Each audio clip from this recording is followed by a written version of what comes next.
Hello, welcome back to this admission and scholarship hacks masterclass. How you doing? Okay, let's get right to it. Okay, so we'll be talking about the top education systems for international students. You're like, come again, come again, come again. Okay, so I'm talking about the education systems, the different education systems, the different countries. What do they have to offer for international students? Okay, so we're going to get right into it. And why is it important for us to discuss this? I notice that a lot of our clients that come our way, they actually want to know. Like several times, people have asked, Dr. Linda, so what country should I apply to? I want to go abroad to study. Where exactly should I apply to? And I always say them that is there's no blanket answer. Like, oh yeah, apply to Canada, or yeah, apply to US, or apply to New Zealand. These are beautiful countries. But as much as possible, they may not just even be the best for you. Somebody else has a mom or a sibling, say in Poland, the person have housing, they will support him or her when the person gets there, and that may just be the best place for you to start your study abroad dream. I'm just giving that as an example. So the point I'm trying to make is that there are different countries that offer different things, and I've decided to talk to you about the very, very, very top ones. Okay, we're just going to do some comparison and it's going to be fun. So let's get to it now. If you can see, the first country that I have in this column, the first country is Canada. Okay, and I'm comparing these countries based on the affordability, the funding opportunity, the immigration after study. Yeah, one thing you have to know is that I have a lot of students that I know they want to stay back after they've gone to a country to study. They want to stay back, gain experience, possibly live there. Okay, so we have included immigration after study to this, and we are ranking these countries. So the first one is Canada.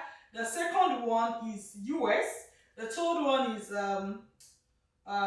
United Kingdom. The fourth row we have Australia. The fifth one we have Germany. Okay, so I'm just going to explain them to you in details. So Canada. Let's talk about Canada.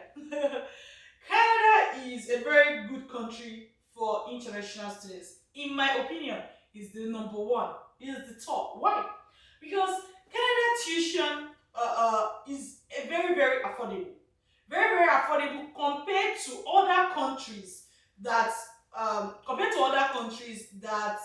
offer similar quality of education, like the US or the UK or Australia, right? And let's say for a course you are going to find, like say 10,000 Canadian dollars, in US it will be like around 30,000 USD. Right? That's it. So, and in UK it will be way higher. So I found that from our research and experience, we found that Canadian schools have very good courses and at a very affordable price compared to other countries, right? Then, in terms of funding opportunities, Canada has lots and lots of funding opportunities. A lot of schools offer full scholarship. A lot of the schools. Of course, you are here with us. We're going to show you more as we go down the line, right? Then, Canada is a country that values students. I'm telling you, Canada is a country that values students. When I was doing my masters at University of Waterloo in Canada, okay, just in case you didn't know, I studied in Canada myself. When I was doing my masters, I countless time people from the immigration or embassy, they came to our school to say, oh, this is how you can stay back, this is what you have to do to stay back. So it's almost like Canada is making you to stay back. And Canada actually has a particular straight route for students called the Canadian Experience Class. So this is an immigration pathway for students like you who come to Canada to study. So you see what I'm saying, that it's not like Canada is not waiting for you to finish study and then start begging them whether you want to stay back or not. There is a legal way for you to stay back after study. So this is why the affordability, the funding opportunities, and the ability, in fact, the ability for the student to stay back through a designated route after their study is why we have ranked Canada the first country for international students to study. However, there are many other good countries. So now let me tell you about the United States. Did I see you squeeze your face? Hey, hey, hey. So what you have to know is that a lot of people these days, they're like, I don't want to go to the US, but US is still a very good place to go to study. Why? In US, there are a lot of schools. There are a variety of schools. You are going to be able to see the school that you love. You're going to be able to see the course that you love. So it's like US offers that variety. You have so many schools to choose from, right? Now, in terms of affordability, is a little affordable, right? US schools are really expensive. They are expensive. But now, that's why we ticked it with a small good. But one thing you have to know is that US schools as well have funding opportunities. Though, a lot of time, what is available in the US is partial funding. Partial funding. It does not mean that there are no students that get full scholarship. There are some students are able to get full scholarship, but majority of students get partial funding, right? That's why we still included in the US has funding opportunities.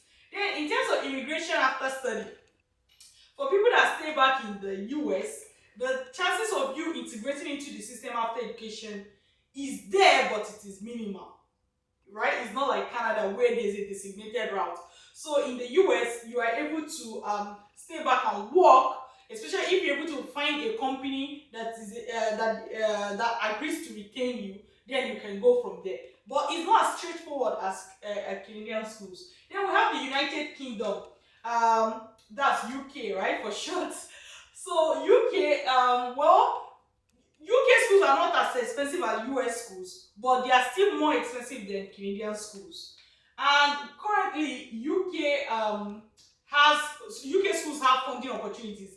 And when later in this course we talk about non-research based scholarships, which we're going to talk about in later down the line, you're going to see that a lot of them you're able to find them in the UK, right? So that's where you have things like Chevening, Commonwealth Scholarship, and all that. So UK has a very good certain type of scholarships that work mainly for the UK schools, right? Like I have lots of clients and friends that probably some have gone to a big school like Oxford on full scholarship. Then UK, there was a time when UK was allowing students to stay. Later, they stopped allowing students to stay and work after they study. But right now, they've even revised that law where they give you 2 years post-graduation work permit. So UK is also a very good place for you to think about when you are thinking of your the study abroad country. Now you also have Australia. Australia is very similar to Canada. The only reason it's ranking fourth is because Australia, the number of schools in Australia are not as many as you will find in UK or US, right? But also Australian schools are affordable. There are lots of scholarship, and students are able to stay back after study. So Australia is a very good place. But sometimes when I talk to clients about Australia, they're like, "Oh, it's too far. It's too far. I don't want to go there." Do you know I've been to Australia myself before? Oh goodness, I went from Canada to Australia, and I spent close to 24 hours on the road, and this is flight we're talking about because I was in Toronto, so the 6 hours from Toronto to Vancouver, and then 13. Of course, you wait again at the flight at the airport. Then another 13 hours from Vancouver to Sydney, also Brisbane, and so it was a whole mess. Coming back 24 hours that time after that trip, I'm like, you know what, Australia, I'm not coming for you. Till later down the line. Okay, so another good country for you to check is Germany. Okay, so Germany has some funding opportunities. In fact, a lot of Germany offer free tuition schools or free tuition programs a lot of them. There are also scholarships there. But I know that so there are funding opportunities. Well, your ability to stay back after study is not 100%, but the chance is there. But one thing that I know that make people run away from Germany is the fact that you have to learn the language, right? You have to learn how to speak German. So if you are somebody that's a language lover or you already know how to speak German, then go for it, right? There are still also some English speaking schools in Germany, so definitely check that out. So if you look at the way we graded them, we from our own experience, we've ranked Canada as the first one, US second, UK third, Australia fourth, Germany fifth. But is that the only? Are those the only country that you should go to study or that are good? No, that's not right. So I also listed some countries here. Very good countries like New Zealand, Turkey, Poland, Spain, Thailand, France, Costa Rica, Netherlands, Mexico, Switzerland. These are very good schools, good countries where you can school as an international student. Like I have a client that went to Switzerland to study, and at the end of his study, he actually he read global health. He was able to do internship with WHO, right? And then he works at Global Fund right now. So the opportunities exist. It's just that if you don't know, you don't know. So don't have it in your brain that hey, Canada is the only country to come to, or US is the only country to come to. And this my friend I'm talking about, he currently stays in Switzerland, right? I know that he traveled to Switzerland at about the same time when I was going to Canada to study. So that means he was able to stay back, right? The point is, there are lots of good countries there. Don't be myopic. Don't be narrow-minded. Okay? Of course, I love Canada. Canada is my number one. But keep your options open. Okay? Keep your options open. So, for the sake of this course, I want you to know that you can apply to all countries, but one at a time. You can apply to as many countries as you want, right? I say choose one country at a time and focus, because focus is key. If you are in this class and you're like, so I can apply to New Zealand and then Costa Rica, Mexico, you're not going to get results, or the likelihood of you getting results will be very slim. However, what I want you to do is that even though you have seen these great countries now, right? Ask you, taking a look at all the comparisons that we did, ask yourself, which country do I want to go? Which country do I want to start with? You can even list like 3 countries that you really like, and those other ones that we listed, check them out on Google as well and read about them, right? Then, let's say you have 3 countries in mind. For the sake of this class, choose one country and focus. Why? Because when you choose one country and focus, and you're able to finish this class, for the next country, you are able to repeat the same thing that you did. Let me take for example. Let's say I want to go to US or UK or Canada, right? I can decide to choose UK.